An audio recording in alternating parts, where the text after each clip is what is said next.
Right, I'm over the moon to welcome to Biker FM, Nicky Hayden. Thank you very much for taking the time out to chat to us, Nicky. All right, no worries. Thanks for having me on. Right, Nicky, first off, you got to tell us, why motorcycle racing? How did it happen? Motorcycle, I mean, there wasn't really another option for me growing up. My dad used to race. My cousins raced. My older brother was into it, and from the time I could walk, I've been into riding bikes. So, I mean, it's something I loved to do growing up, and it was something I had a bit of passion for, and I realized I could, I wanted to go as far as possible with it. So I feel pretty fortunate to do what I do. Now, you started off in AMA and worked your way up through AMA, and then into MotoGP, pretty much. Was that a huge step for you? Yeah, it was a big step. I mean, obviously, I started on flat track. That was my very first start, and I was doing that, and then I transitioned over to road racing, and then, going straight from AMA into MotoGP, that's the big league. That was a big step, but I had a great opportunity, and I went for it. So I feel like it wasn't certainly an easy transition by any means, but I had a good bike, and that helped me do it. Now, was it a bit of a culture shock from you? I know guys sort of say, I'll go from British Superbikes or AMA or wherever, and I'll just, hop into the big leagues. Is it a bit daunting arriving there with all these big names that you probably followed?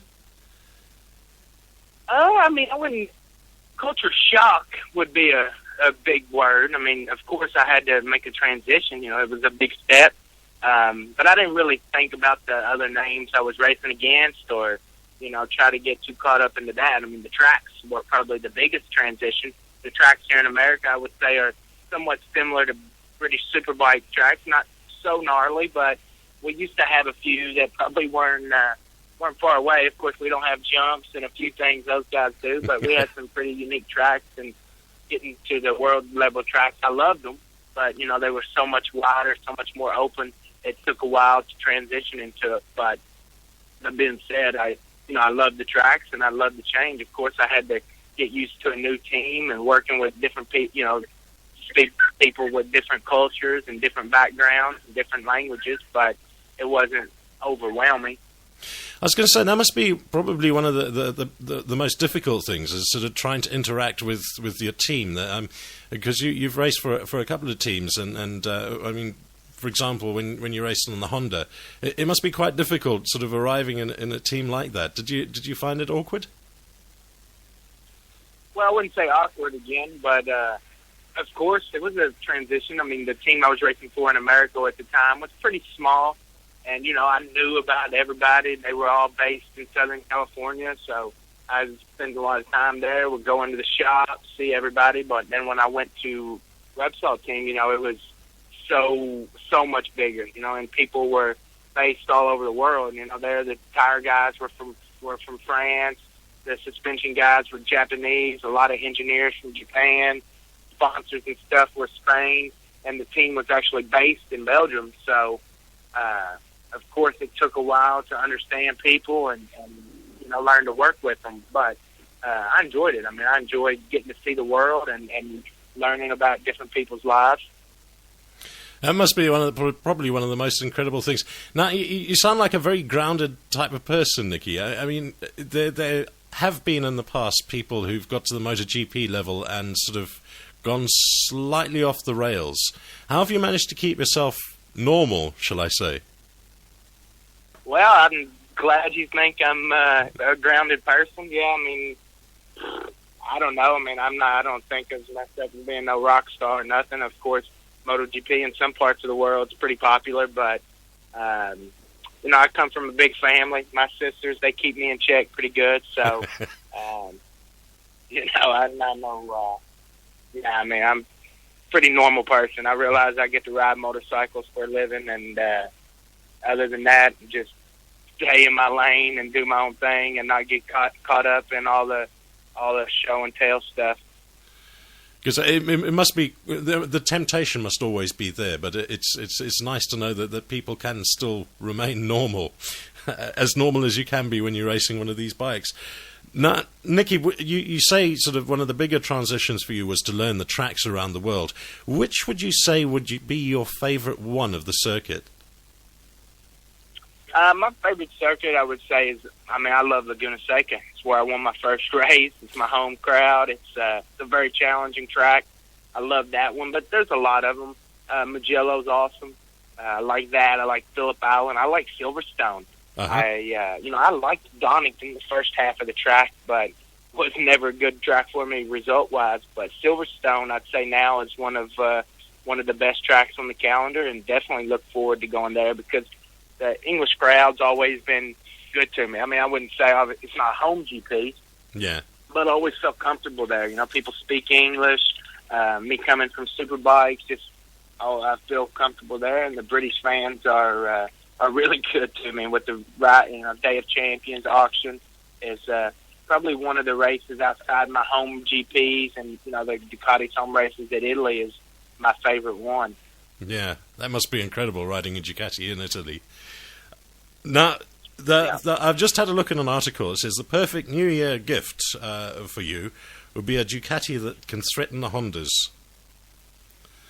Do you think that's a fair sum? Do you think that sums it up fairly well? Yeah, that would be a good wish. And it's doable. Ducati's done it before. They dominated this year on World Superbike, so I know they have the potential. Of course, last year was a tough year for everybody. We came in it, we expected so much, and we didn't get the results. So it was hard because we all got to answer to somebody. We all got a boss. We all felt the pressure, but the team worked like dogs and never gave up. And hopefully, it's going to make us have a better bike this year. Now, when do you go out testing? We're testing the end of the month. I leave in 2 days for Malaysia, so I'm not exactly 100% by any means, but I plan on going and being there and try to do some riding and see if we can get anything out of it.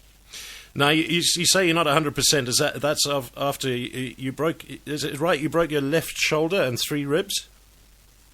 Yeah, I did that. I broke my wrist in 3 places in Valencia and had to have an operation. So it took me a while to get back from that, and then I'm still fighting a bit the ribs and the shoulders. So it's not been a really great off season for me, but deal with it. It's not the first time I've been hurt. Probably not going to be the last time. So whatever. You seem very philosophical about that, Nicky. Well, I like it. If you ride bikes, and try to ride them fast, you're going to come off, and at those speeds, you're going to get hurt. So, I realize that's part of my deal. So I don't, I accept that fact and just roll with it. Now, these new rules that are coming into play this year, are you looking forward to it? Are you looking forward to the bigger engine? Tell us your thoughts on it. No, I love the new rules. Hell, I think it's going to be better for the fans, better for the riders, better for everybody. So we'll find out when we go racing, but on paper, I like it. And the addition of the CRT, obviously, the MotoGP was a very small grid to put together. And with the addition of CRT, that's obviously going to bulk it out a bit. Do you think that's going to be good as well? I do. I'm all for more riders on the grid, more teams, more people getting paid to ride motorcycles. I don't know how it's going to play out until we really see, but hopefully these teams can come up with some good money to build some competitive bikes and get good riders on them. And I want to be positive. I don't want to be negative about it. Hopefully the gaps won't be big, and it'll be more entertaining and a better show. Excellent. Now, Nicky, with the shoulder injury that you picked up in the flat track, how's your training been going? That's obviously got to have hindered you slightly. Yeah, my training's been a little bit off track. I couldn't do the stuff I normally do. And being hurt there for a while, 3 ribs and a shoulder blade was pretty uncomfortable, definitely. There was a few, the first week I was pretty much, sleeping, sitting up, and a little bit uncomfortable. So, of course, I can't do some of the intensity, some of the stuff in the gym I want to do, and spending more time doing rehab and therapy stuff than actually, working on my fitness. But That's the season's starting a little bit later this year, starting the first week of April, so that's actually better for me. Mm-hmm.